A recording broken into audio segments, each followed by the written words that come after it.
Hello everyone, good morning, sweet morning. Now I'm teach you class 12 macroeconomics central bank. Topic is your central bank and function.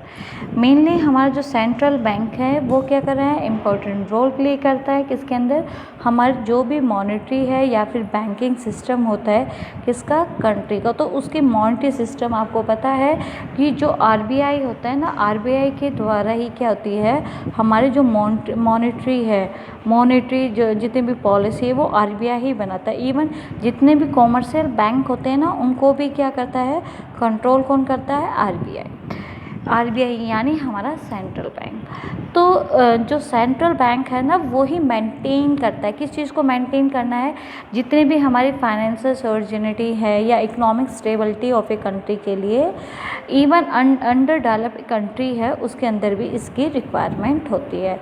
एक proper definition किसकी, central bank की definition given है इसके according, bank of international statement के according. Bank of international statement के according क्या कहा गया है कि हमारा a central bank is the bank in any country to which has be interested the duty of regulating the volume of currency and credit in that country.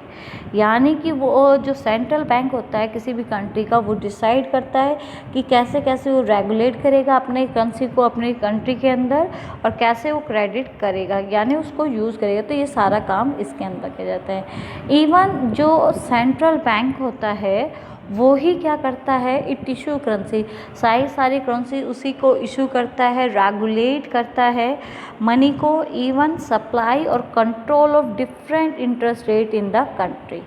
Clear. तो वो ही क्या करता है, करेंसी को इशू करने का वर्क हो या फिर करेंसी को रेगुलेट करने का वर्क हो या फिर करेंसी को कंट्रोल करने का काम, ये सारे का सारा काम कौन करता है, हमारा जो कंट्री का सेंट्रल बैंक। तो सेंट्रल बैंक क्या करता है, कंट्रोल और regulate the activities of all commercial bank in a country. यानी कंट्रोल रेगुलेट हो रही है हमारी जितनी भी commercial bank in a country के अंदर करता है। तो अलग अलग जो मैनेजमेंट एक्सपर्ट है उन्होंने अलग अलग डेफिनेशन दी है। इवन बेटा क्या होता था हमारा, ये डेफिनेशन मैं आपको पहले करवा चुकी हूँ।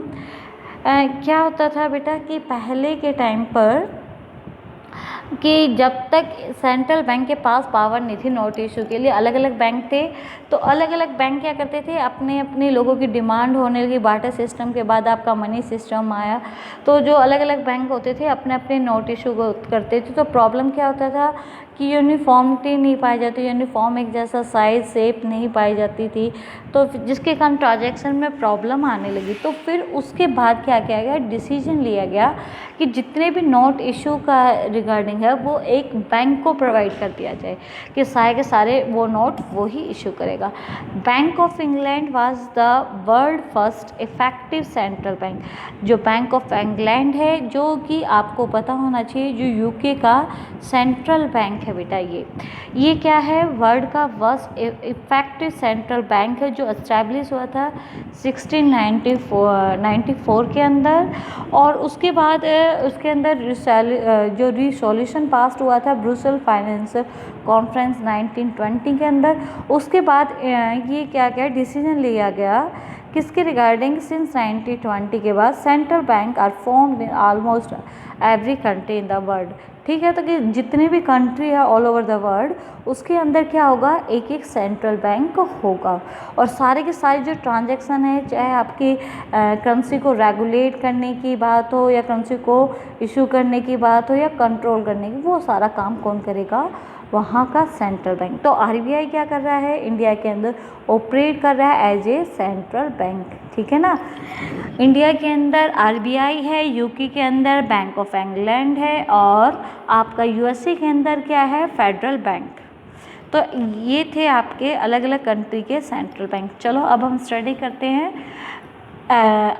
जो सेंट्रल बैंक है उसके फंक्शन। देखिए बेटा, मैंने आपको पहले भी बताया था कि सेंट्रल बैंक क्या होता है, एपेक्स। एपेक्स मीन्स क्या होता है बेटा, बेसिकली एपेक्स होता है हमारा सुप्रीम यानी सारी पावर किसके पास है, हमारे सेंट्रल बैंक के पास है। कंट्री मॉनेटरी सिस्टम कि कैसे कैसे जो मनी है, मॉनेटरी है, उसको वो कैसे ऑपरेट करेगा, कैसे वो डिजाइन करेगा, ठीक है। जो the design and the control of a country monetary policy, जो डिजाइन है कि हमारी जो करेंसी का किस तरह का डिजाइन है, जैसे कि आप देख रहे हो ना बेटा, अलग अलग रंग के नोट है, आपके 10 रुपीज़ के नोट की डिजाइन है, या कंट्रोल भाई कितने नोट इशू करने हैं, 50 रुपीज़ का है या फिर 2000 रुपीज़ का है या 500, तो ये सारे के सारे, या 100 200, ये सारे के सारे डिजाइन है या कंट्रोल ऑफ द कंट्री है, वो किसके पास है, मॉनेटरी पॉलिसी। मेन कौन है, हमारा सेंट्रल बैंक। इंडिया में कौन है, सेंट्रल बैंक के रूप में काम कौन कर रहा है, आपको बता दिया बेटा, RBI, ठीक है। तो ये था आपका सेंट्रल बैंक के बारे में। अब है फंक्शंस, क्या क्या फंक्शंस होते हैं। फर्स्ट वन क्या है बेटा आपका, करेंसी फंक्शन है, करेंसी अथॉरिटी। करेंसी अथॉरिटी कहे या फिर क्या कहे, इसके अंदर क्या कह सकते हैं हम, आप इसे करेंसी अथॉरिटी क्या कह सकते हो, या फिर आप क्या कहते हो, इशू करेंसी भी कह सकते हो। करेंसी अथॉरिटी की इसके पास क्या होता है, करेंसी को इशू करने के रिगार्डिंग क्या है, पावर है। तो central bank has sole monopoly. Sole monopoly यानी कि हमारे इंडिया के अंदर जो भी करेंसी इश्यूज़ की जाती है वो इशू कौन करता है बेटा, RBI करता है। चाहे वो आपका 5 रुपीज़ का नोट हो, या फिर 10 का हो, या फिर आपका 50 का हो, 20 का हो, 100 200 500 2000, ये सारे के सारे के रिगार्डिंग सोल मोनोपोली किसके पास है, आपके सेंट्रल बैंक। कॉमर्शियल बैंक, जितने भी कॉमर्शियल बैंक है वो नहीं करते हैं करेंसी इशू, नोट को इशू नहीं करते हैं। जितने भी करेंसी नोट है वो इशू किए जाते हैं लीगल टेंडर। देखिए बेटा, मैंने आपको करवाया था लीगल टेंडर मनी, मैं आपके लिमिटेड लीगल टेंडर और अनलिमिटेड लीगल टेंडर दोनों ही टॉपिक मैंने आपके जो चैप्टर नंबर 5 के अंदर करवा चुकी हूँ। जो लीगल टेंडर मनी क्या होती है, जिसके अंदर आपके क्या होता है, लीगल टेंडर मनी के अंदर every individual is bound to accept law in exchange of goods and service and discharge. यानी देखिए भाई, आपके जितने भी रुपीज़ के नोट होते हैं ना बेटा, 10 रुपीज़ के नोट हो या 20 रुपीज़ या कोई भी नोट होता है, उसके अंदर क्या आता है, उस रुपीज़ के नोट को हम क्या कर सकते हैं, रुपए को दे सकता है और हम मतलब कि उसके बदले में गुड्स और सर्विस करते हैं। तो उसके अंदर क्या आता है, वो लिखा होता है, I promise to pay the bearer the sum of rupees 20 rupees 200 rupees 2000 rupees, और उसके बदले में हम क्या कर सकते हैं, वो रुपीज़ ऑफ नोट देंगे। उसके नीचे गवर्नर के साइन भी होते हैं बेटा। जैसे कि हमारे जब डिमोनेटाइजेशन हुआ था उस समय हमारे इंडिया के गवर्नर कौन थे, उर्जित पटेल थे, फिर शक्तिकांत दास, अब क्या है, राइट नाउ हमारे क्या है, गवर्नर है। तो ये सारी चीज़ें इसके अंदर होती है। तो इसके अंदर क्या हो सकता है, लीगल टेंडर के अंदर क्या होता है कि आप देखिए, अगर डिमोनेटाइजेशन की बात करें तो उस समय कि अगर आपके पास किसी के पास 500 या 1000 रुपीज़ का अगर नोट होगा और आप उसके बदले में एक्सचेंज ऑफ गुड्स सर्विस करने की कोशिश करोगे, तो क्या होगा, आपसे कोई भी क्या नहीं करेगा, एक्सचेंज ऑफ गुड्स सर्विस आप नहीं कर पाओगे। ये सारी चीज़ें होती है। लीगल टेंडर यानी कानूनी रूप से आप क्या कर सकते हो, उसके साथ गुड्स यानी रुपए को दे सकते हो, साथ में गुड्स सर्विस खरीद सकते हो। सेंट्रल जो बैंक होता है, central bank has an issue department. Issue department है सॉली रिस्पॉन्सिबल है फॉर इश्यू ऑफ नोट, यानी इश्यू डिपार्टमेंट की वो कितनी करेंसी करेगा इशू, यानी 100 रुपीज़ के कितने नोट इशू करेगा, या इस साल 500 रुपीज़ के, ये सारी चीज़ है। तो जो भी मोनोपोली है सेंट्रल बैंक की इशू करेंसी के लिए, may be parcel in certain economic country, भाई अलग अलग कंट्री के अंदर अलग अलग सेंट्रल बैंक है और वो अपने हिसाब से नोट को इशू करते हैं। अगर हम एग्जांपल लेते हैं इंडिया का, इंडिया के अंदर बेटा 1 रुपीज़ नोट और जितने भी कॉइन्स हैं वो इश्यूज़ किए जाते हैं वहाँ की गवर्नमेंट के द्वारा। यानी गवर्नमेंट के अंदर, हमारी सेंट्रल गवर्नमेंट के अंदर जो फाइनेंस डिपार्टमेंट होता है ना, फाइनेंस डिपार्टमेंट, या फिर हम उसे फाइनेंस डिपार्टमेंट कहें या फिर ये कहें मिनिस्ट्री ऑफ फाइनेंस, आप देखना बेटा, आपके जो 1 रुपये के जो आपका जो 1 रुपये का नोट है तो उस पर लिखा होता है बेटा मिनिस्ट्री ऑफ फाइनेंस, और जबकि आपका उसके अलावा जितने भी अदर रुपीज़ होते हैं उसके ऊपर लिखा होता है RBI, reserve bank of India के द्वारा। तो जितने भी 1 रुपये का सिक्का या जितने भी सिक्के होते हैं वो मिनिस्ट्री ऑफ फाइनेंस के द्वारा इशू किए जाते हैं, और अदर जो करेंसी होती है यानी जितने भी नोट्स हैं वो कौन इशू करता है बेटा, आपका आरबीआई। तो इस तरीके से तो आरबीआई के पास क्या है, मोनोपोली पावर है किसके रिगार्डिंग, इशू करने के रिगार्डिंग जितने भी नोट्स हैं। और ये बेटा मैंने बता दिया है, 1 रुपीज़ नोट या ऑल टाइप ऑफ कॉइन्स है वो इशू कौन करता है, गवर्नमेंट। गवर्नमेंट के अंदर कौन सी गवर्नमेंट आ गई, आपकी फाइनेंस डिपार्टमेंट में मिनिस्ट्री ऑफ फाइनेंस, और अदर नोट्स आरबीआई कर रहा है। सेकंड बेटा, ये तो था हमारा फर्स्ट फंक्शन। जो मेन फंक्शन है क्या है, आपका करेंसी अथॉरिटी का है या इशू करेंसी। सेकंड जो फंक्शन है किसका, आपका आरबीआई का, या फिर ये का सेंट्रल बैंक का, banker, agent and adviser of the government.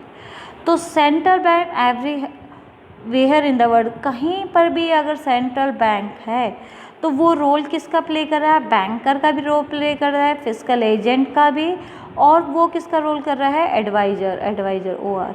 तो वो क्या कर रहा है, चलिए अब 1 बाई 1 हम पढ़ते हैं। First one is as banker, जब आरबीआई के अंदर वो रोल प्ले कर रहा है किसका, बैंकर का, जो सेंट्रल बैंक है जब as a banker role play करता है तो क्या करता है, तो जैसे अदर बैंक होते हैं उसको कुछ परफॉर्म फंक्शन करने पड़ते हैं by the commercial bank to their customer, तो as a banker to the government. देखिए जैसे कॉमर्शियल बैंक अपने कस्टमर के साथ डील करती है, सेम एज इट इज़ बेटा आरबीआई है, अपने आरबीआई के कस्टमर कौन होते हैं, आरबीआई के जो कस्टमर हैं आम पब्लिक नहीं होती है, वो डील करती है या तो गवर्नमेंट से या फिर जितने भी कॉमर्शियल बैंक होते हैं।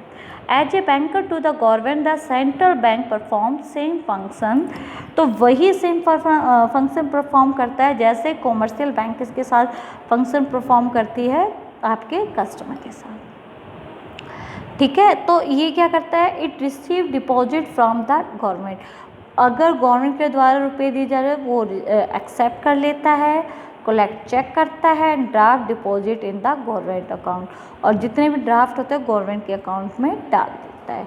ठीक है, तो इस तरीके से वो काम करता है। इट प्रोवाइड, अगर क्या होता है गवर्नमेंट को किसकी रिक्वायरमेंट है बेटा, कैश की रिक्वायरमेंट है, अगर गवर्नमेंट को क्या चाहिए, कैश टू गवर्नमेंट, तो वो आप किसके लिए गवर्नमेंट को कैश चाहिए, payment of salaries and wages to their staff, कि जो सेंट्रल गवर्नमेंट के जितने भी एम्प्लॉयज़ हैं उनकी सैलरी देनी है, वेजेस देना है या कैश डिसबर्समेंट करना है, तो उसके लिए भी क्या करेगा सेंट्रल बैंक, जो गवर्नमेंट का अकाउंट में डिपॉजिट जो हैं उनमें से कर देगा। It make payment on the behalf of government, वो पेमेंट करता है किसके बिहाफ पर, पेमेंट करता है गवर्नमेंट के बिहाफ पर। इवन अगर गवर्नमेंट को लोन चाहिए, गवर्नमेंट है हमारी कौन से वाली गवर्नमेंट की बात कर रहे हैं बेटा, सेंट्रल गवर्नमेंट, तो अगर सेंट्रल गवर्नमेंट को लोन की रिक्वायरमेंट है बेटा, कौन से वाले लोन की, short term loan. Short term loan means आपको 1 ईयर का लोन चाहिए, तो वो 1 ईयर का लोन अगर गवर्नमेंट को चाहिए तो वो लोन भी क्या कौन प्रोवाइड करता है, हमारा सेंट्रल जो बैंक है जिसे हम आरबीआई कहते हैं वो करता है।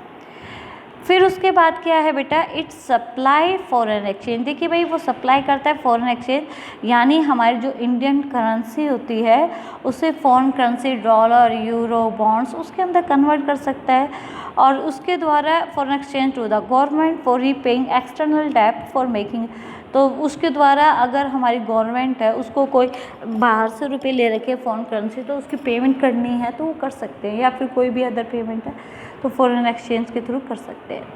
सेकंड जो फंक्शन है बेटा, बैंकर बता दिया, सेकंड वन है एज ए फिस्कल एजेंट।